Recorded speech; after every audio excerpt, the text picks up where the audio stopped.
chapter 6, which is the chapter on listening, and then there will be a separate video that will be talking about the things that you need to know for interviewing, which is the unit that we're working through this week. So this will be a somewhat brief video, but you do need to watch both of them. So the first thing, like I said, we'll be starting out in chapter 6 of your book. You can see right there.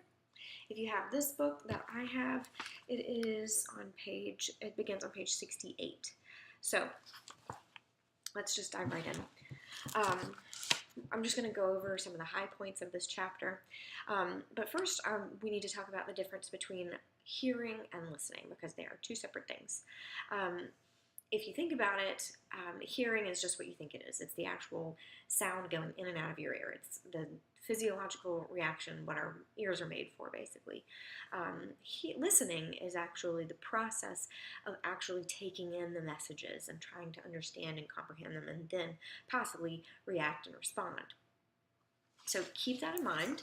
There is a difference between the two. The textbook defines listening as the process of receiving, constructing meaning from, and responding to spoken and or nonverbal messages. So when you're listening, you're also paying attention to nonverbals. We just talked about that last lecture, so that should be fresh on your mind. So there are a couple of challenges, a couple of reasons why listening is a little bit more difficult. We're going to talk about those briefly because, let's all be honest with ourselves, sometimes we're just not wonderful listeners, and so that's why we do spend a little bit of time on it in this class. So first challenge, listening apprehension. Sounds a little bit weird, right? So a lot of people do suffer from speaking and public speaking apprehension, sometimes even communication apprehension, just communicating in general. But there is something called listening apprehension, which is just what it sounds like. The anxiety felt about listening. You might feel this if you're going into a situation where you know you need to pay really, really good attention, like you're going to listen to your boss explain this really complicated new system that you guys are putting into place at your workplace, and maybe you're just stressed about it. And so the anxiety of listening kind of impedes your ability to actually listen. Then there's your listening style. That is another challenge. So this is an interesting one that I want you to listen, and as you go, think, oh, is that me or is that me? There are a few different styles. There is 5 different styles. So I want you to pay attention, make sure you understand the different styles, because there are challenges and positive things about all of the different styles. Your listening style is our favored and usually unconscious approach, so we don't even really know that that's the way that we're listening, but it is. So the first style, number 1, I would write this down, is content-oriented listeners. These people focus on and evaluate the facts and evidence. Content-oriented listeners appreciate details and enjoy processing complex messages. So they focus just on the content, just like it sounds like. They like to know every little nitpicky thing that somebody is saying. They focus on the words and the meaning behind the words and what they might mean to them. People-oriented listeners, again, just what they sound like. Those people focus on the feelings and emotions of the people they're listening to. For example, people-oriented listeners tend to notice whether their partners are pleased or upset, and will encourage them by using a lot of really supportive nonverbals like eye contact, head nods, things like that. They're focused on the person. Sometimes they might miss messages because they're so focused on the person. Action-oriented listeners. These people focus on the ultimate point the speaker is trying to make. Action-oriented listeners tend to get frustrated when ideas are disorganized and when people ramble. They are the get-to-the-point kind of people. And I just realized I accidentally told you there are 5 styles. I counted wrong. There's 4 styles. 4 different listening styles. Action-oriented listeners often anticipate what the speaker is going to say, and then sometimes they might even finish the person's sentences because they're so focused on getting to that point, which you can see where that could kind of impede listening sometimes. And then lastly, the 4th listening style is the time-oriented listener. They prefer brief and hurried conversations and often use nonverbal and verbal cues to signal that their partner needs to speed up. For example, I think my sister a lot of times is a very time-oriented listener. Sometimes I tend to ramble. I mean, I like to tell stories to you guys, so you probably know. So she does not like that. She owns her own business, and so for her, time is literally her money. So if I'm taking up too much time, she will tell me. Even if I'm not taking up too much time, she will tell me. And sometimes it gets in the way of us communicating because of her listening style. Each of these styles has advantages. You can see the advantages of focusing on content, focusing on the person, things like that. However, there are definitely things that are not good about each of these styles. Content-oriented listeners are likely to understand and remember details, but they may miss the overall point because they're so bogged down on those details. People-oriented listeners are likely to understand how the person feels, but sometimes they might become so focused on those feelings that they miss important details or they fail to really understand what's happening. Action-oriented listeners may notice inconsistencies, but because they tend to anticipate what's going to be said, they might miss important details that they do need to know, unlike the content who would focus just on those details. And lastly, time-oriented listeners are prone to only partially listen to messages while also thinking about other time constraints, so they're going to miss stuff, right? So the kind of listener you are has probably got something to do with how you're raised, how you're communicated with when you were younger, also what you do, and also just your personal preference. So think about which one you are and think about how those you could sort of adjust your style if you need to. I think a lot of times I'm a very people-oriented listener personally, so I have to watch out for those pitfalls from being a people-oriented listener because sometimes I focus too much on the person and rather I need to focus a little bit more on the content. So the third thing that can impede listening overall, so we talked about your listening style and how that can be an impediment to listening and also listening apprehension.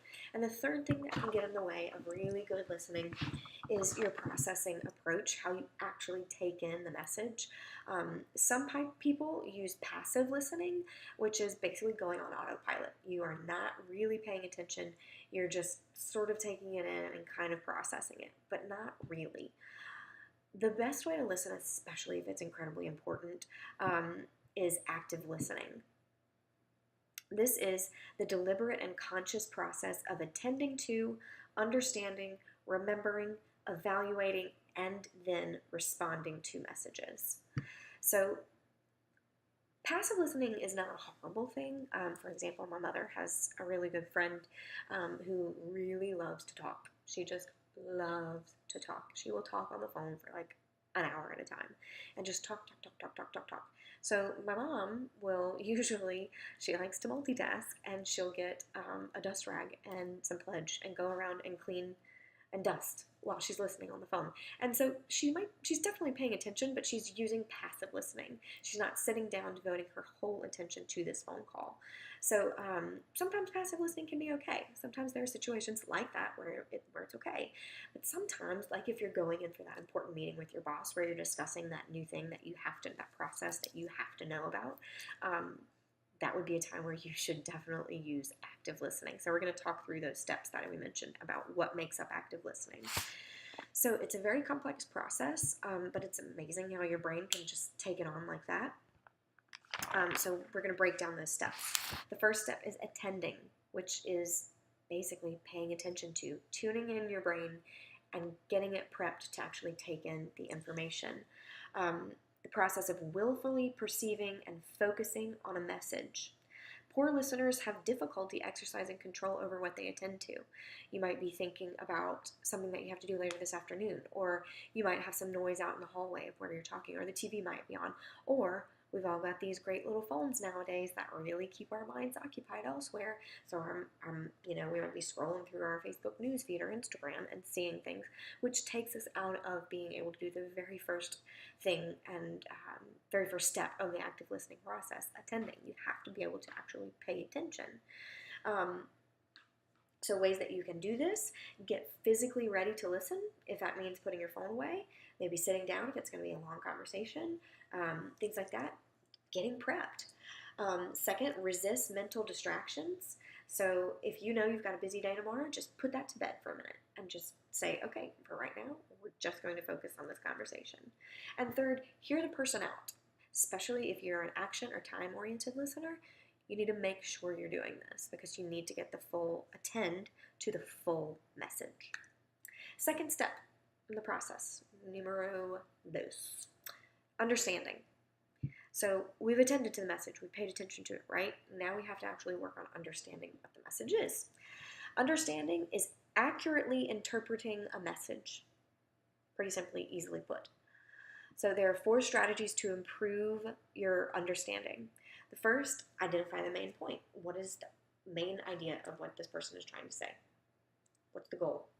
Second, ask questions. Oh my gosh, questions are the best, especially if you're confused. Why would you not ask questions? Clarify, make sure you're right. Paraphrase. So you could say something along the lines of, so what I hear you saying is blank, blank, blank, fill in the blank, right? And then they would say, oh, well, yeah, that makes sense, actually. You're paraphrasing what they say, taking it, speaking it back to them, and double checking that you're understanding correctly. And then number 4, the step in the understanding process, is empathize. We've talked a lot about this in the last couple of days, putting yourself in the other person's shoes. Empathy is intellectually identifying with or vicariously experiencing feelings or attitudes of another person. So this will really help you understand where they're coming from. So empathizing is a great way to understanding someone as well.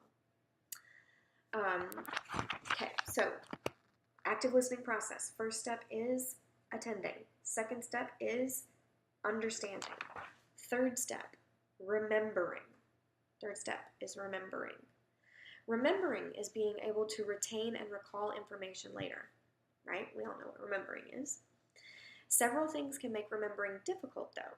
So sometimes it is hard to remember things. Sometimes things, especially if we're using that passive approach, or maybe we just got bogged down trying to understand, so things went in one ear and out the other.